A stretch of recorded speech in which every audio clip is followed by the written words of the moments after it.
Okay, now that we're a little bit more familiar with creating, formatting, and modifying charts, I want to discuss a different type of chart, which is the pie chart. Pie charts are a popular way to show how much individual amounts contribute to a total amount. So for our case, our individual amounts are the total cost of each expense, and our total amount is all the expenses added together. One important thing to remember when inserting pie charts is that they only use one data series, meaning that you cannot have multiple columns of data that have numeric values in them. Pie charts are one-to-one, so we have our row labels for each expense and the percent of the total of each expense. So to create a pie chart, we're going to select our percentages and that's it. And then we can go up to the Insert tab and select the pie chart. I'm going to move these charts around so we have a little bit extra space to work with. Alright, well, first things first, let's take a look at our legend.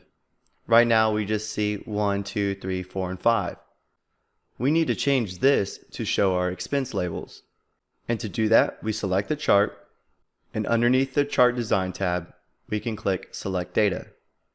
And if we look under the horizontal axis labels, it says 1, 2, 3, 4, and 5. So we can edit these by selecting Edit, and then selecting our label range, which are cells B4 through B8. And we can click OK. Now we have our expense labels in our legend. So that's good. And we talked about changing the chart title to give a better meaning of what our chart is trying to display. So I'm going to change the title to percent of total. There we go. Now that we got our title and legend correct, this chart doesn't really give us a lot of info about each expense. We can tell that the cost of goods sold takes up a big portion of the total, but how much? So this is a great opportunity to add some data labels to our chart. So we can come up here to the plus sign and click Data Labels. So now we know that cost of goods sold is 38.22%. Now this chart was pretty simple to create because we already had a percent of total column that calculated the percentages for us. But what if we didn't have that column? Could we still make the pie chart? The short answer is yes, but let me show you just in case you run into this situation. So this time, I'm going to select the totals of each expense, and then I'm going to press the Control key to select our row labels as well. Go up to the Insert tab and insert the pie chart.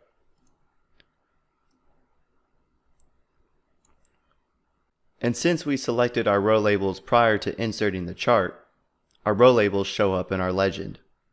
Now if we add data labels to our chart, let's see what happens.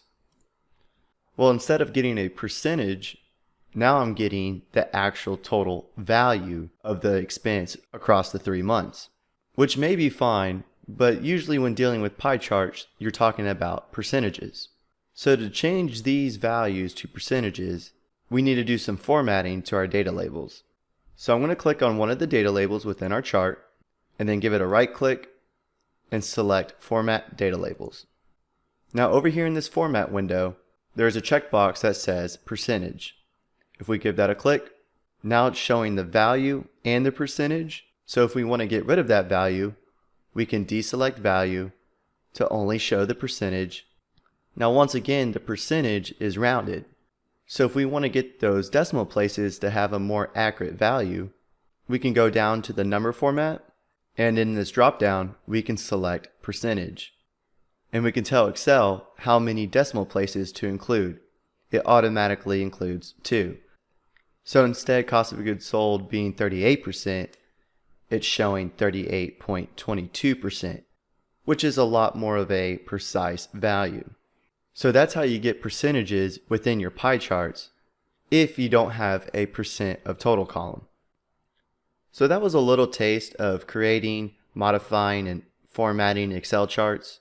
And you can see that utilizing charts is a very efficient tool to visualize our data graphically, which makes it a lot easier to understand our data and spot comparisons and trends within our information.